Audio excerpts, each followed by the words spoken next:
Hello, this is Blab542! That's super loud. This is Team Devil Flip, and I'm going to do another review video. Okay, this is going to be a really special video because on February 16th, two awesome sets are going to come out. For Yu-Gi-Oh! It's Lord of the Tachyon Galaxy, and for Vanguard, it's going to be Triumphant Return of the King of Knights. Yeah!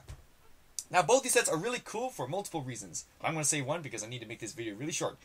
Lord of the Tachyon Galaxy features the long-awaited wind support that we never really had for quite a while. We've only got like light, dark, wind, not wind, I just said that, water, fire, and earth support. So they never really kind of wind until now, which we're going to get, and it's going to be awesome. Also, Harpies get a really, really good buff with Harpy Channeler, Hysteric Sign, and Harpy's Pet Mirage Dragon. All these cards are really good, and the set as a whole is actually looking really promising in general, and I'm looking very forward to purchasing a box because it looks super good.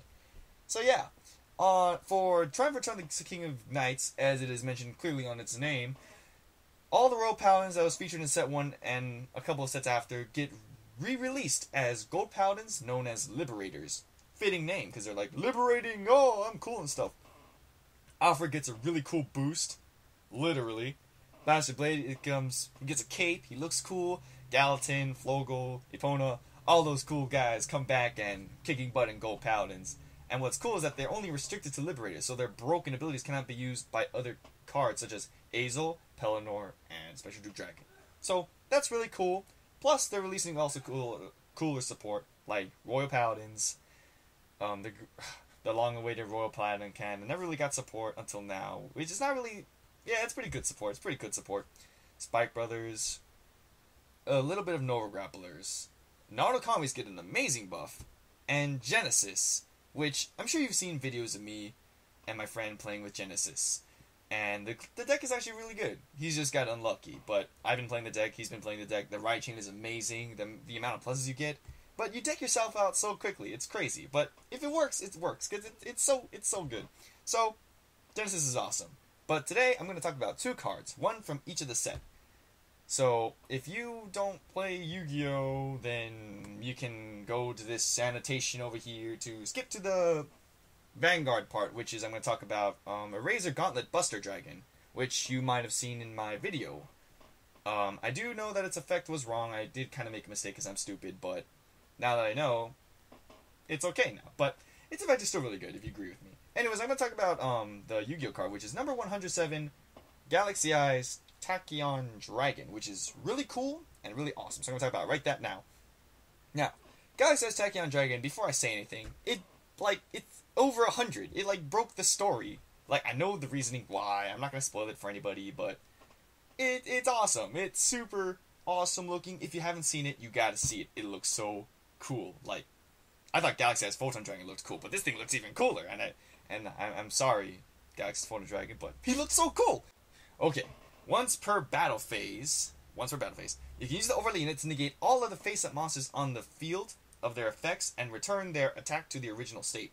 So, let's say for a dragon, let's say for an example, your opponent controls a number 17 Leviathan Dragon.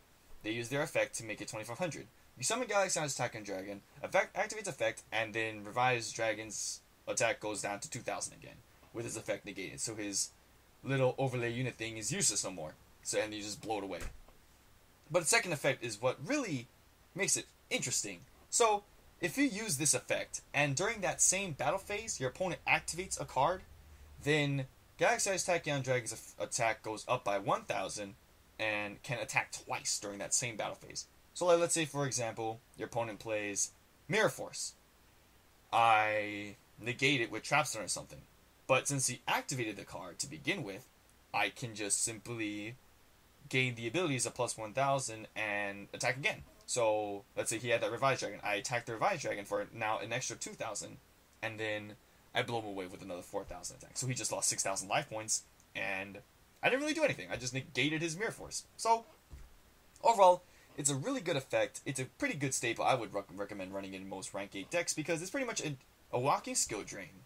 It's got 3000 attack. It's a rank 8 that pretty much has no restrictions. It's just any 2 level 8s, really. So, you can run in cool decks like Hieratics, or Dragons, or even Photon decks. I would run it because it's just Photon Caesar, Exceeds, bam, Galaxy Eyes Tachyon Dragon, skill drain, everything.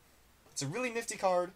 And I can probably see it in probably tournaments. I don't know, because people are like, oh, I'm going to run rank 4s and 5s and 3s and blah, blah, blah, blah. But I would recommend it just because it looks cool and its effect is pretty awesome.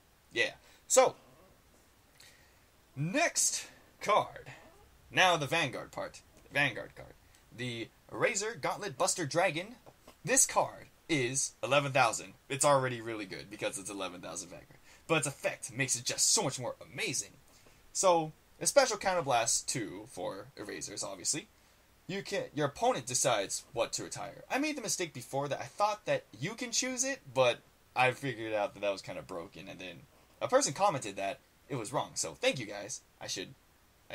I'll thank you. Yeah, thanks. So your opponent retires something, which is still really good because its limit break is plus 3,000, and then counterblast. No, not counterblast. Critical plus 1. When you retire opponent's unit by a card effect. So, you activate the effect, you retire opponent's unit, and it gets plus 2,000 and critical. If your opponent's at 3 damage, they're kind of scared already, because if you get a critical trigger, you'll win. And the deck already has 8 criticals, so it's really, really, really powerful in that aspect. But the really, really good combo that I like to use now is the Voiding Sword Dragon into the Gauntlet Buster Dragon. The scenario is, you already have Razor Voiding Sword Dragon as your Vanguard. You're at limit break 4, you ride Gauntlet Buster Dragon. Now, you activate Razor Voiding Dragon effect, Gauntlet Buster gains plus 10,000, and you can retire one of your opponent's front row rear guards.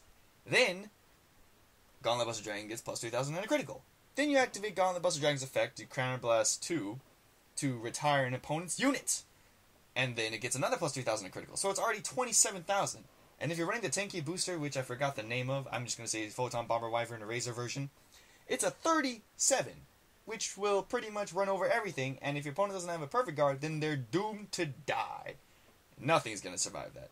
And the next turn, if you're fighting, let's say, a Crossguard, for example, let's say Platinum Mazel, then you're just going to activate the effect again, and then you're at 24,000, because you are already at base 21,000, and then when you activate the effect, you get plus 3,000 and a critical. And this is super dangerous for all Ultimate Break Crossguards, because they have to be at limit break 5 in order to activate their effect, and then they're just looking at Gauntlet Buster Dragon, they're like, dang it! So, it's a good card, very good. The only thing I don't like about it, though, is that I never really have a full field when I use Gauntlet Buster Dragon, because I only focus on retiring the opponent's rear guards, that I never really focus on my own. I end up usually having like 4 rear guards at a time. Very rarely do I have 5, because my center lane is just so strong. So, but overall, Gauntlet Buster Dragon is really good. It's got 11,000, works very well with Voiding Sword Dragon, and the deck's already really good. It's got 8 crit, 4 draw, 4 heal. Very, very, very good deck. Now, so that's all for now, guys. Galaxy Tachyon Dragon and Gauntlet Buster Dragon. They're both really cool dragons, ironically, and they'll be featured both at the same time on February 16th, in Japan only, of course. If you're an American person, you're going to have to probably wait longer, unfortunately. Faster for Galaxy Tachyon Dragon fans, a little bit slower for the Gauntlet Buster Dragon fans. So, leave a comment below if I said something wrong, if you think, if there's a good, cool combo with either one of those cards, if there's something I missed, something really cool, and yeah, just holler it out, because I like hearing cool stuff about these two cards. I want to start using both of these cards, and they both look really, really good, not just like art-wise, but effect-wise too. So yeah, Blue Apple, and yeah, I'll see you guys later.